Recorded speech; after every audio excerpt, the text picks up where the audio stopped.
भारत के मध्यकालीन इतिहास में दिल्ली सल्तनत या मुगल साम्राज्य के बारे में पढ़ते हैं। कई सारे शासकों के बारे में जानकारी मिलती है, कितने महान थे, क्या क्या उनकी उपलब्धियां थी। तो इसी समय भारत के कुछ हिस्सों में प्रांतीय राज्य भी विकसित हुए, जिसे हम कहते हैं प्रोविंशियल स्टेट्स। और ऐसे में एक प्रांतीय राज्य था कश्मीर, जहां का महानतम शासक हुआ जैनुल आबदीन, जिसे हम कहते हैं शाही खान। शाही खान इसका वास्तविक नाम था। तो आबदीन बहुत लोकप्रिय शासक हुआ, इसे महान शासक कहा गया। स्थानीय लोगों ने इसे वड शाह कहा। वड शाह मतलब होता है महान शासक। तो आबदीन ने ऐसा क्या किया था, उसकी ऐसी क्या उपलब्धियां थी जिसकी वजह से इसे यह उपाधि मिली। तो आइए समझते हैं जैनुल आबदीन के बारे में, जिसका शासनकाल है 1420 से लेकर 1470 के बीच में। तो आबदीन ने अपने पिता सिकंदर की तमाम नीतियों को बिल्कुल बदल दिया। सिकंदर एक कट्टर शासक था। आबदीन की नीतियां धार्मिक रूप से काफ़ी उदार थीं। उसे कश्मीर का अकबर कहा गया है। उसने उन तमाम हिंदुओं को, तमाम बौद्धों को कश्मीर वापस आने के लिए कहा जो पहले कश्मीर से पलायन कर गए थे। ऐसे तमाम मंदिर जो पहले तोड़े गए थे उनका पुनर्निर्माण करवाया गया। हिंदुओं को राज्य में ऊंचे ऊंचे पदों पे रखा गया।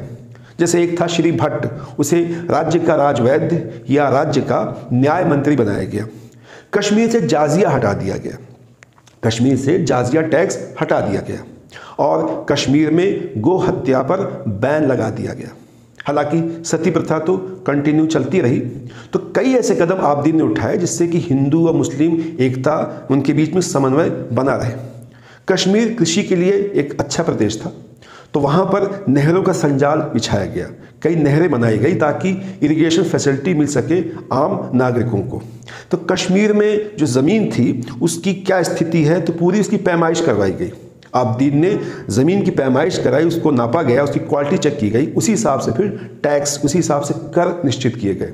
हालांकि यहाँ पे भू राजस्व लिया जाता था वो कुल उपज का 6वां हिस्सा होता था। कुछ सरकारी टकसालें बनाई गई। टकसाल मतलब मिंट हाउस, जहाँ पे सिक्के बनाए जाते हैं, उन्हें कहा गया टांकी सराय। जो आवश्यक वस्तुएं होती थी उनके दाम निश्चित किए गए।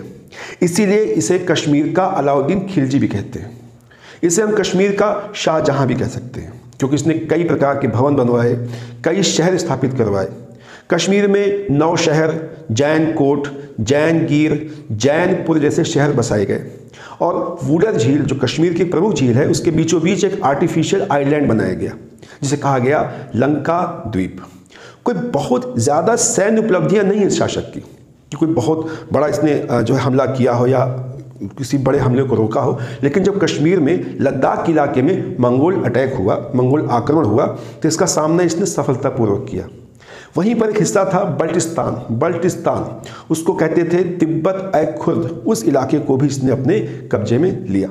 इसकी विदेश नीति काफ़ी अच्छी थी। अपने पड़ोसी राज्यों से अच्छे संबंध कैसे स्थापित किया जाए, उसके लिए इसने कई प्रयास किए। कई अपने राजदूतों को उन राज्यों में भेजा। अच्छा, कश्मीर एक ठंडा प्रदेश है। कश्मीर में सर्दी का मौसम थोड़ा सा लंबा होता है। तो ऐसे में स्थानीय लोग इन दिनों अपने घरों में बैठ जाते थे, क्योंकि बाहर निकल कुछ कर सकते नहीं थे। तो ऐसे में इस स्थिति को आबदीन ने बदला। उसने लोगों से कहा कि जब आप शांति से घरों में ऐसे बैठे हैं तो इस समय का सदुपयोग कीजिए।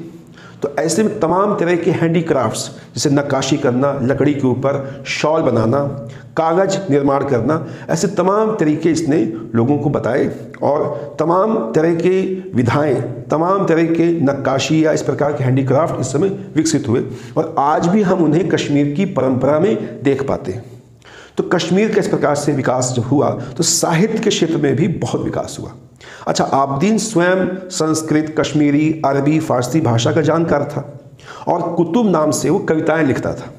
उसने अपनी वृद्धावस्था में किताब लिखी थी शिकायतनामा, जिसमें उसने अपने बच्चों के व्यवहार से दुखी होकर के अपने बच्चों के बारे में उसने बताया था। तो शिकायतनामा काफ़ी प्रमुख किताब है। अच्छा, कश्मीर में जो शिक्षा व्यवस्था है उसमें आबदीन का बहुत बड़ा योगदान ये है कि आबदीन ने इस बात का प्रयास किया कि शिक्षा जो है मातृभाषा में दी जाए। ठीक है। अब इसके समय एक व्यक्ति नियुक्त किया गया, मुल्ला अहमद, जिसे जिम्मेदारी सौंपी गई कि जो महाभारत या दशावतार या राजतरंगिणी जैसी पुस्तकें हैं इसका फारसी भाषा में अनुवाद किया जाए। कश्मीर का इतिहास बताने वाली प्रमुख पुस्तक है राजतरंगिणी, जिसका लेखक है कल्हड़। तो इस किताब का अगला हिस्सा भी लिखा गया। तो राजतरंगिणी का दूसरा हिस्सा लिखा गया जोन राज के द्वारा इसी के समय। और राजतरंगिणी का तीसरा हिस्सा लिखा गया जोनराज के शिष्य श्रीवर के द्वारा। तो इसी के शासनकाल में तमाम साहित्यिक रचनाएं लिखी गई। इसका शासनकाल में एक लेखक हुआ जिसका नाम था उत्तम पंडित, जिसने कश्मीरी भाषा में कश्मीरी शासकों का इतिहास लिखा। एक लेखक हुआ यदु भट्ट, जिसने किताब लिखी जैन प्रकाश। जैन प्रकाश वास्तव में आबदीन की जीवनी है। एक अन्य लेखक हुआ जिसका नाम था भट्टावतार, उसने किताब लिखी जैन विलास। तो जैन विलास किताब जो है वो कश्मीर का सामान्य इतिहास बताती है। तो इस तरह से पूरे शासनकाल में आबदीन ने बहुआयामी उपलब्धियां हासिल की और 70 वर्ष की अवस्था में 1470 में इसकी मृत्यु हो गई। इसके जाने के बाद जो कश्मीर में इसके उत्तराधिकारी आए बहुत योग्य नहीं थे और जाहिर सी बात थी कि ऐसी स्थिति में कश्मीर की राजनीतिक, सामरिक, आर्थिक तमाम स्थितियां कमज़ोर होती गईं और फिर ऐसा भी समय आया जब मुगल साम्राज्य में कश्मीर को शामिल कर लिया गया।